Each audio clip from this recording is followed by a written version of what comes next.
No, కిందనే ఉన్నాడు కిందనే ఉన్నాడు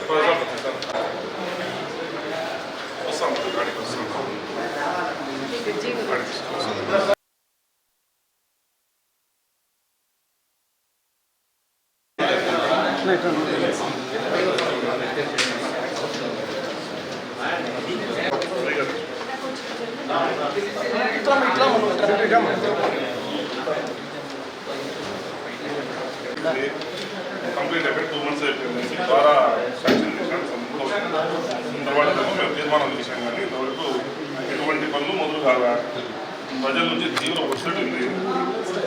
4 ఇళ్ళు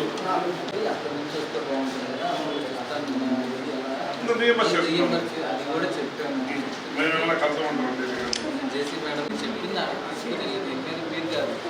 స్టేట్ ఈసీ జరిగినప్పుడు సీసీఎల్ జరిగారు డబ్బులు గవర్నమెంట్ ఇస్తుంది ల్యాండ్ అది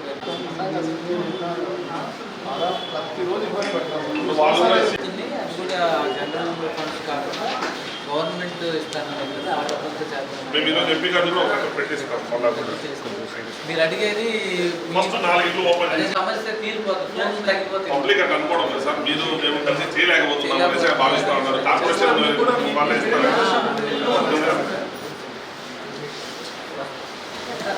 అందరికీ నమస్కారం. ఈరోజు మా వైఎస్ఆర్ కాంగ్రెస్ పార్టీ మాజీ కార్పొరేటర్లు అలాగే వైసీపీ నాయకులు అందరితో కలిసి ఎర్రమక్కపల్లి విశ్వనాథపురం రైల్వే బ్రిడ్జి యొక్క నిధులను జనరల్ ఫండ్ నుంచి 10/2/26 తేదీ సర్వసభ్య సమావేశం నందు పాలక మండలి అంతా కూడా తీర్మానించడం జరిగింది. మరి నిధులు కార్పొరేషన్ నుంచి ఇవ్వడానికి కూడా సిద్ధంగా ఉన్నారు. ఈ నిధులు ఇవ్వడానికి సిడిఎంఏకి రాసినప్పుడు వాళ్ళు గవర్నమెంట్కు నుంచి పర్మిషన్ తీసుకునే సమయంలో అక్కడి నుంచి నిధులు ఇస్తామని చెప్పి చెప్పడం జరిగింది. 2 నెలలు కావస్తున్నా కూడా గవర్నమెంట్ నుంచి నిధులు రావడం లేదు, కార్పొరేషన్ అధికారులు స్పందించడం లేదు.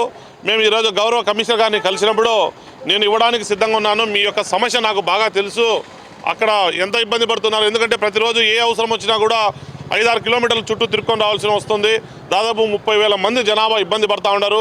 ప్రభుత్వం దీని మీద స్పందించాలా.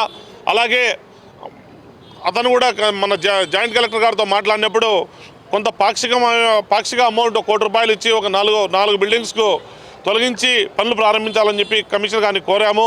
మరి దానికి కూడా జేసీ గారు కూడా పర్మిషన్ తీసుకుంటామని చెప్పారు.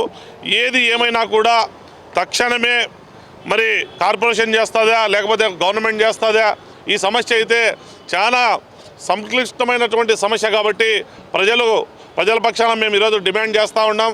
వెంటనే ఓపెన్ చేయాలా, లేకపోతే కార్పొరేషన్ ముందు పెద్ద ఎత్తున రానున్న రోజుల్లో ధర్నాకైనా నిరాహార దీక్షకైనా కూర్చొని, ఎందుకంటే ప్రజల సమస్యను నెరవేర్చేంత వరకు కూడా వెనుకాడం.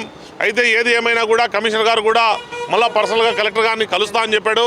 మేము ఈ సమస్యను గౌరవ ఎంపీ శ్రీ అవినాష్ రెడ్డి గారి దృష్టికి కూడా తీసుకెళ్తున్నాం.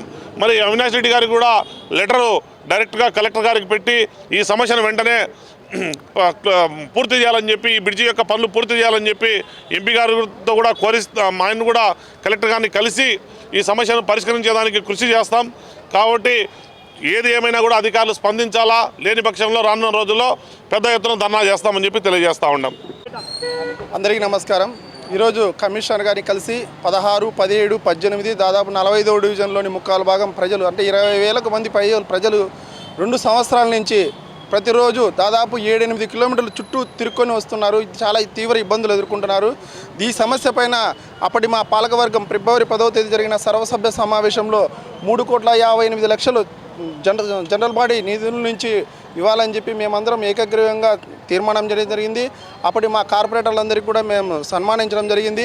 సో ఈ విషయమై ఇప్పటికి కూడా దానిపైన ఎటువంటి స్పందన లేకపోవడంతో గౌరవ కమిషనర్ గారిని కలిసి మాజీ డిప్యూటీ మేయర్ నిత్యానంద రెడ్డి గారు, మిగిలిన కార్పొరేటర్లు, మా వైఎస్ఆర్ కాంగ్రెస్ పార్టీ నాయకులు అందరం కలిసి ప్రజల సమస్యను మా సమస్యగా కాకుండా ప్రజల సమస్యగానే చూసి వెంటనే యుద్ధ ప్రాతిపదికన దాంట్లో 3,58,00,000 పాక్షికంగా కొంతమేర నిధులు మంజూరు చేస్తే దాదాపు ఒక 3-4 ఇళ్లను తొలగించిన వెంటనే ఆ బ్రిడ్జి అండర్గ్రౌండ్ బ్రిడ్జి అనేది ఓపెన్ అవుతుంది.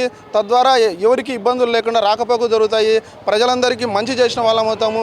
అధికార పక్షమైన ప్రతిపక్షమైన ప్రజలకు మంచి జరగడానికి ప్రయత్నం చేయాలని ఈ సందర్భంగా మేము ఆయనకు విజ్ఞప్తి చేయడం జరిగింది. ఆయన కూడా సానుకూలంగా స్పందించారు.